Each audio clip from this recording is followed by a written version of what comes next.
그리스 신화에 나오는 헤라클레스의 경험 이야기가 있습니다. 헤라클레스가 습 속에서 괴물을 만나고 그 괴물을 쉽게 물리쳤습니다. 잠시 뒤에 또 그 괴물을 만나게 되고 그 괴물을 또 물리칩니다. 그런데 같은 괴물인데 처음에 만날 때는 쉽게 물리쳤는데 두 번째 만날 때는 그 괴물이 더 강해져 있었습니다. 그 괴물을 싸워서 무찌르고 가는데요. 또다시 그 괴물이 헤라클레스 앞에 나타납니다. 헤라클레스는 그 괴물과 싸우는데요. 굉장히 버겁게 그 괴물을 무찌릅니다. 그리고 겨우 그 숲속을 빠져나와서 전쟁의 여신 아테나에게 자신의 경험 이야기를 했습니다.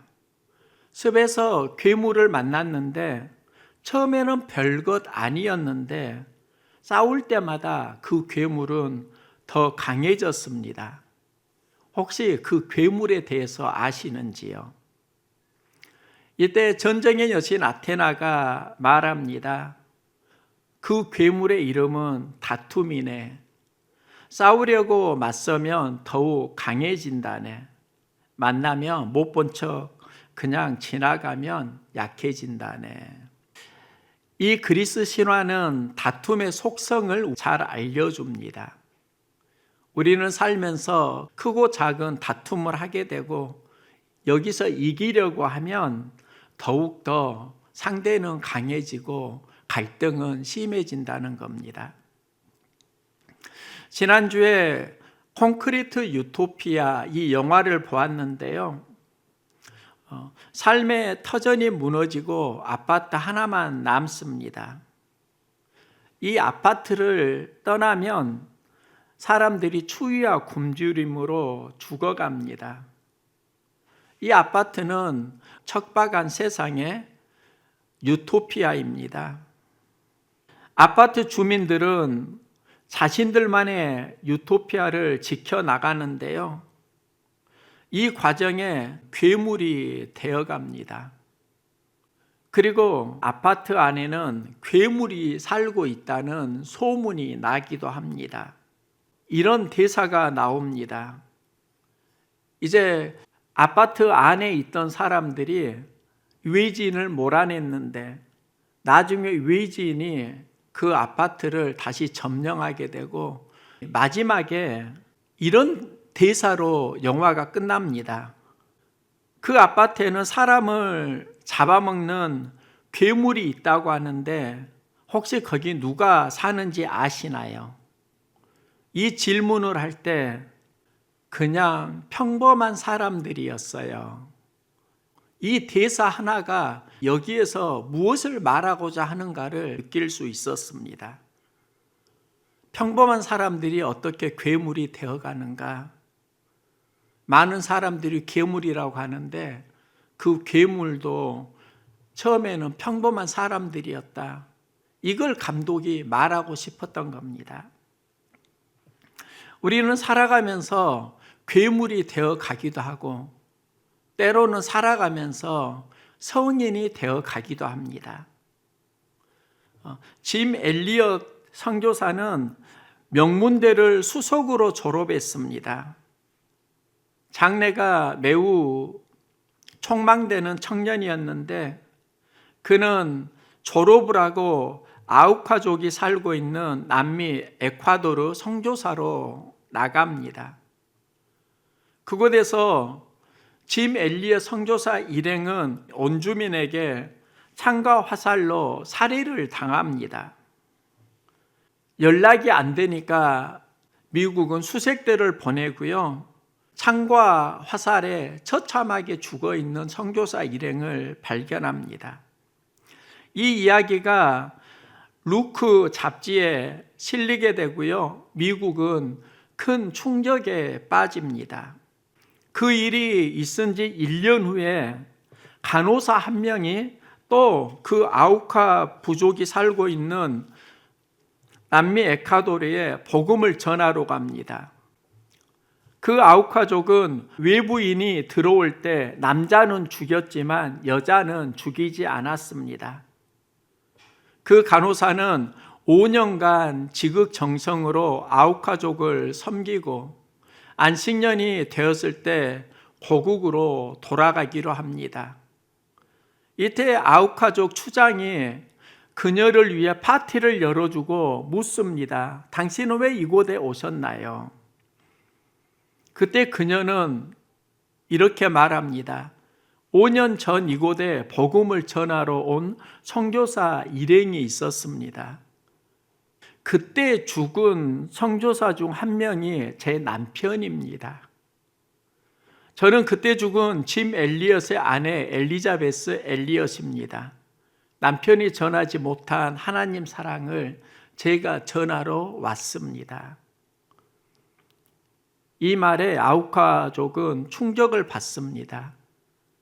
그리고 엘리자베스 엘리엇이 전하는 예수를 영접하고 그 부족은 복음화됩니다.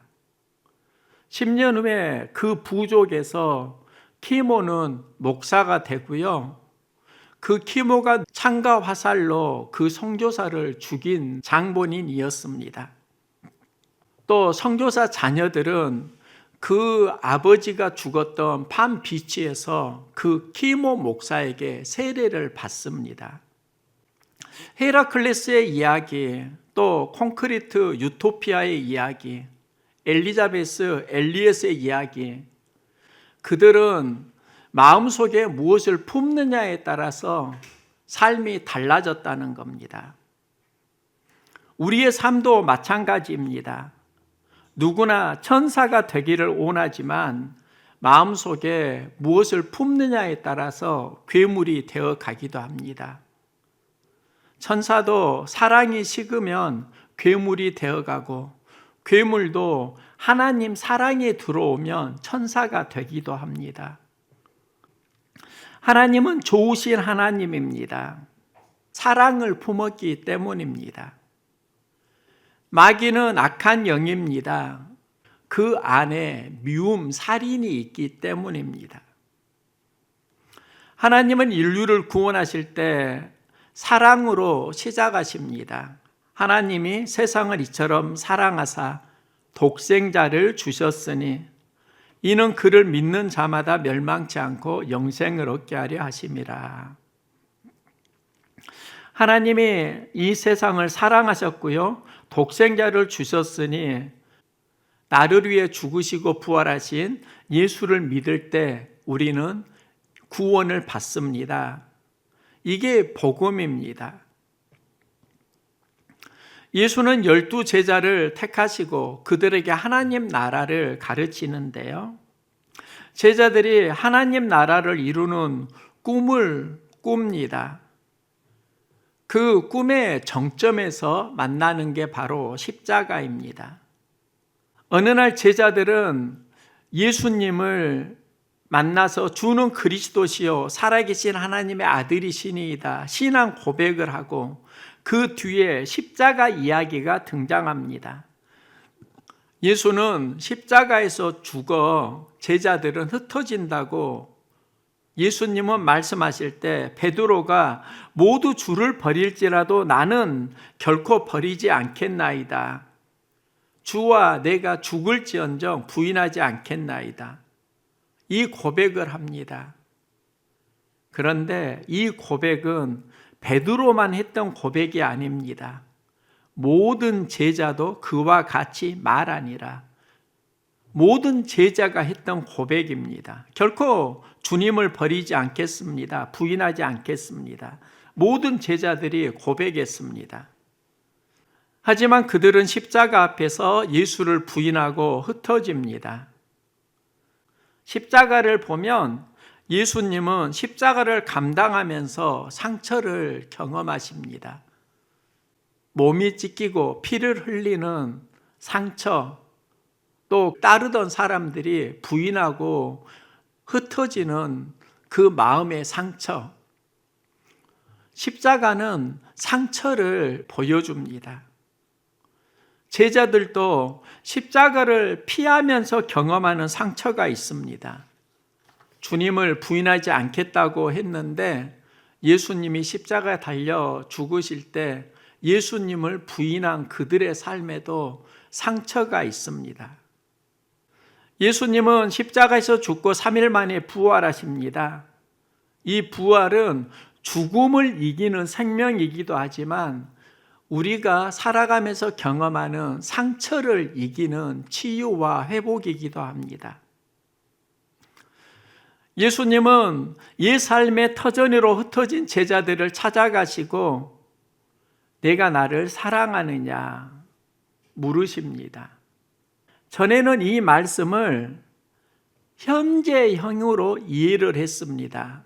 신앙은 사랑했느냐가 아니라 사랑하느냐에서 회복된다는 겁니다. 지난 한 주 말씀을 묵상하는데 주님 주시는 마음이 있습니다. 예수님은 상처를 이기고 사랑으로 제자들과 교감하길 원하신다는 겁니다. 그래서 제자들을 만나고 내가 나를 사랑하느냐 이 질문을 하십니다. 그때 제자들은 내가 주님을 사랑합니다. 내 안에 상처도 있지만 상처가 중심인 삶이 아니라 사랑이 중심인 삶을 살아가겠습니다. 이 고백입니다. 이때 예수님은 제자들에게 말씀하시는데요. 내 양을 먹이라. 내 양을 먹이는 그 사역이 어디에서 시작되는가? 상처를 이기는 사랑에서 시작됩니다. 상처가 중심인 삶은 사역을 감당하기가 참 어렵습니다. 사랑을 품은 마음은 모든 어려움과 역경을 이길 수 있는 힘을 얻습니다.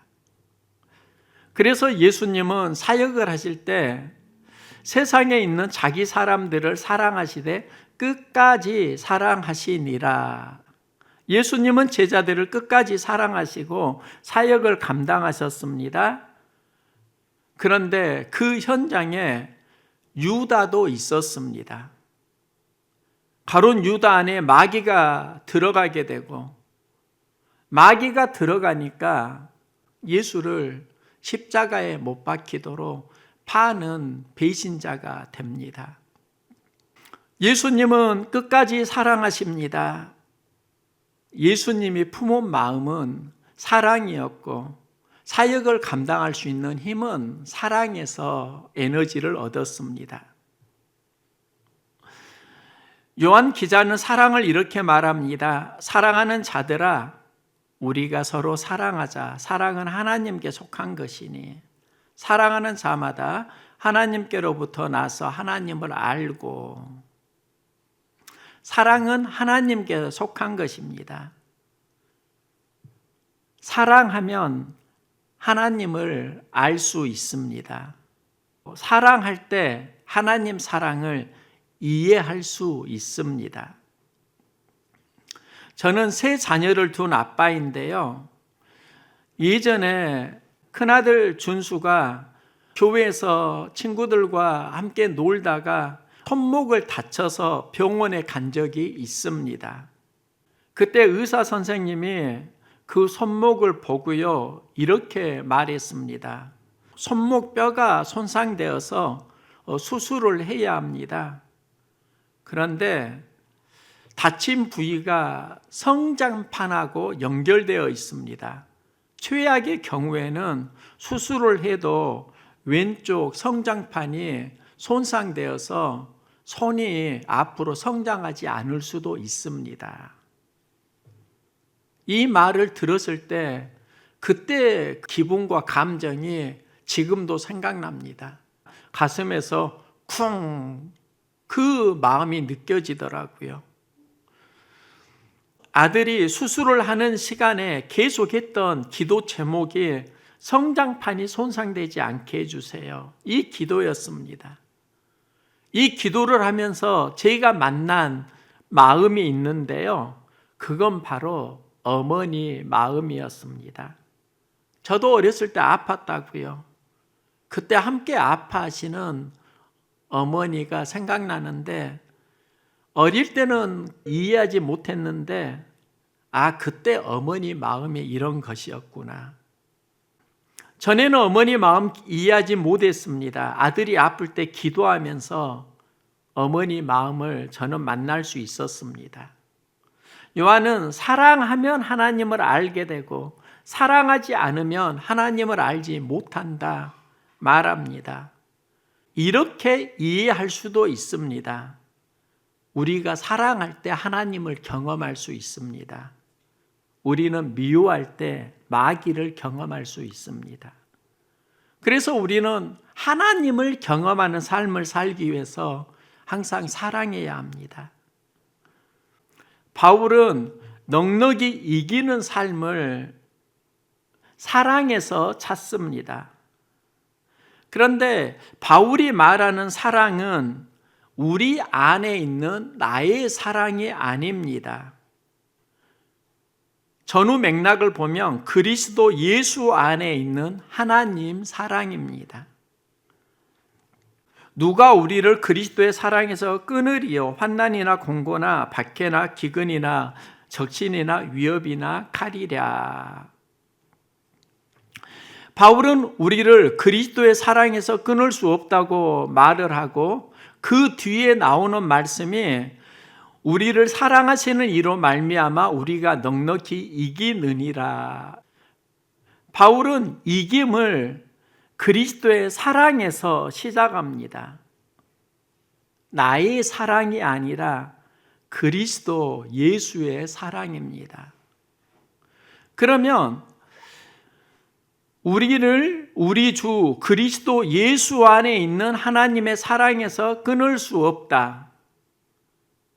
그래서 우리는 세상을 넉넉히 이기느니라. 이렇게 연결되는데, 그리스도 예수 안에 있는 하나님의 사랑이 무엇인가? 그리스도 예수라는 말은 예수를 그리스도로 영접한다는 의미가 있습니다. 예수를 그리스도로 영접하면 우리는 하나님과 새로운 관계가 됩니다. 영접하는 자, 누구를 영접하는 자인가? 예수를 그리스도로 영접하는 자, 곧 그 이름을 믿는 자들에게 하나님의 자녀가 되는 권세를 주셨으니, 예수를 통해서 우리는 하나님을 아버지 관계로 만납니다. 가장 친밀한 관계입니다. 예전에 아들이 이런 말을 했습니다. 아빠, 나 대학 가면 등록금 줄 거지. 이 말을 듣는데 그냥 좀 서운하더라고요. 서글프더라고요. 물론 생활이 어려우니까 아들이 등록금을 걱정하고 있는 그것도 느껴졌습니다. 대학 가면 알바해서 다니겠다고 합니다. 그런데 제가 했던 말이 있습니다. 등록금 걱정하지 말고 열심히 공부해서 원하는 대학에 들어가라. 내가 원하는 대학 학과에 들어가면 내가 100만 원 용돈 줄게. 이게 부모 마음입니다. 제가 신학을 시작할 때 어머니가 반대하셨습니다. 신학교에 가서 목사가 되겠다고 온서를 쓰려고 하기 전날에 어머니는 반대를 하셨습니다. 어머니가 반대하니까 밤에 집을 나와서 시골길을 계속 걸었던 기억이 납니다. 계속 걷다 보니까 이제 이웃 마을 교회가 보였습니다. 그 교회에서 밤새 철야를 했습니다. 그리고 새벽에 집에 들어갔는데요, 어머니가 아궁이에 불을 떼고 계셨습니다. 저는 조용히 방에 들어가서 누웠는데 인기척을 들으시고 어머니가 방에 들어오셨습니다. 그냥 아무 말씀도 안 하고 그냥 이불만 덮어주고 나가셨습니다. 그때 좀 울었던 기억이 납니다. 내가 신학을 한다고 하니까 어머니가 많이 걱정하셨고요. 그런데 어머니도 지금은 교회 다니시고요. 항상 기도하고 계십니다. 저를 만나면 항상 하시는 말씀이 딸과 세 아들이 있는데 제가 마음에 제일 걸린다고 합니다. 그리고 제가 교회 개척을 할 때 어머니는 자신이 할 수 있는 모든 것을 넘치도록 해 주셨습니다. 그런데 더 도와주지 못해서 미안해야 이렇게 말씀하셨습니다. 세상에서 가장 강력한 관계가 무엇일까? 부모와 자녀 관계이고 사랑 관계입니다. 그래서 바울은 넉넉히 이기느니라, 이 이기는 삶을 어디에서 찾냐면 바로 사랑에서 찾고 있습니다.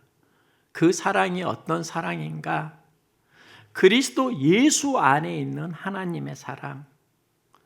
그리스도를 통해서 하나님은 우리의 아버지가 되고 우리는 자녀가 되고 그 부모와 자녀 관계 속에서 우리는 세상을 이길 수 있는 힘을 얻을 수 있다는 말씀입니다.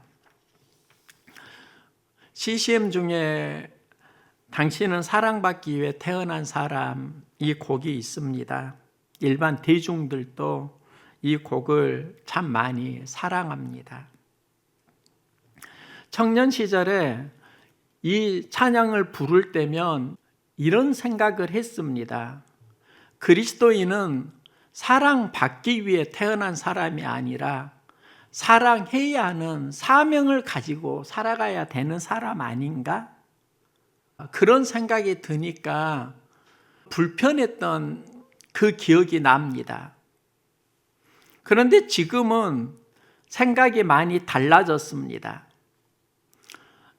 그리스도인으로 살아갈 때 사랑을 해야 하지만 사랑할 수 없는 상처받는 상황을 많이 만나는 겁니다. 사랑한다고 해도 사랑을 실패하고 또 그 과정에 상처를 경험하면서 저는 내 안에 사랑할 수 있는 에너지가 참 약하구나. 나는 사랑하기가 어렵구나. 이걸 알게 되었습니다. 그런데 바울은 사랑을 통해서 넉넉히 이긴다고 말씀합니다. 그 사랑을 전후 맥락을 보니까 이 모든 일에 우리를 사랑하시는 이로 말미암아 우리가 넉넉히 이기느니라. 바울이 말하는 사랑이 바울 자신이 가진 나의 사랑이 아니라 우리를 사랑하시는 그분의 사랑을 말합니다. 그리고 그분의 사랑이 구체적으로 그리스도 예수 안에 있는 하나님 사랑을 이야기합니다. 그러면 우리가 품어야 하는 마음이 있습니다. 나의 사랑이 아니라 그리스도 예수 안에 있는 하나님의 사랑입니다. 그리스도 예수라는 말은 예수를 그리스도로 고백할 때 하나님은 우리에게 약속하십니다. 영접하는 자 그 이름을 믿는 자들에게 하나님 자녀가 되는 권세를 주셨나니 예수를 그리스도로 영접하면 우리는 하나님의 자녀가 됩니다. 하나님은 우리에게 아버지가 되십니다. 아버지는 연약한 자녀를 업신여기지 않으십니다. 사랑할 뿐만 아니라 보호해 주시고 인도해 주십니다. 우리는 사랑받기 위해 태어난 사람입니다. 이때 우리가 받아야 할 사랑은 하나님의 사랑입니다. 사람에게 사랑을 기대하면 상처를 받을 수 있다는 거 우리 모두 다 경험하는 이야기입니다. 그러면 우리가 받아야 하는 것이 무엇인가? 그리스도 예수 안에 있는 하나님의 사랑이고 이 사랑을 받은 사람은 은혜와 감격이 있습니다. 은혜와 감격이 있는 사람은 이기는 삶을 살아가게 되고 은혜와 감격에 메마르고 상처가 많은 사람은 시험 드는 삶을 살아가는 겁니다. 우리는 사람에게 사랑을 기대하곤 합니다. 기대하는 사랑을 받지 못하면 미워하고 불평하기도 합니다. 그러면서 어느 순간 내 스스로가 상처를 주는 괴물이 되어 가기도 합니다. 참 슬픈 인생입니다. 그리스도 예수 안에 있는 하나님 사랑을 우리가 믿음으로 고백하고 체험할 때 우리는 천사가 될 수 있습니다. 우리를 향한 하나님 사랑은 고갈되지 않습니다. 하나님 사랑에는 은혜와 감격이 있습니다. 바울은 그 은혜와 감격을 누릴 때 세상을 넉넉히 이길 수 있는 힘이 있다는 고백을 하고 있는 겁니다. 사람이 주는 그 사랑의 힘이 아니라 하나님과의 관계에서 경험하는 힘입니다. 하나님 사랑을 누릴 때 우리는 세상을 이기는 힘이 나옵니다. 세상을 이기는 삶을 원하시나요? 그리스도 예수 안에 있는 하나님 사랑을 체험할 수 있기를 소망합니다. 하나님은 우리를 처음부터 사랑하셨습니다. 끝까지 사랑하셨습니다. 죽기까지 사랑하셨습니다. 이 사랑에 감격한 사람이 바로 그리스도인이고 이 사랑에 감격하는 은혜를 체험하고 고백하는 사람이 세상을 넉넉히 이기느니라, 이기는 그리스도인이 됩니다. 상처받아 신음하는 내가 있지 않나요? 자꾸 넘어지고 아파하는 연약한 내가 있지 않나요? 이 고백은 믿음의 대가 바울도 했던 고백입니다. 오라 나는 공고한 사람이로다. 누가 이 사망의 몸에서 나를 건져내랴. 마음은 선을 원하지만 내 삶은 계속 악을 행하는구나. 이 탄식을 이기고 승리할 수 있었던 건 바울 안에 있는 바울의 사랑이 아니라 그리스도 예수 안에 있는 하나님의 사랑을 계속 체험해 갔기 때문입니다. 넉넉히 이기는 삶을 원하면, 넉넉히 이기는 사랑을 원하면 그리스도 예수 안에 있는 그 사랑을 붙들고 승리하는 삶 함께 살아갈 수 있기를 소망합니다.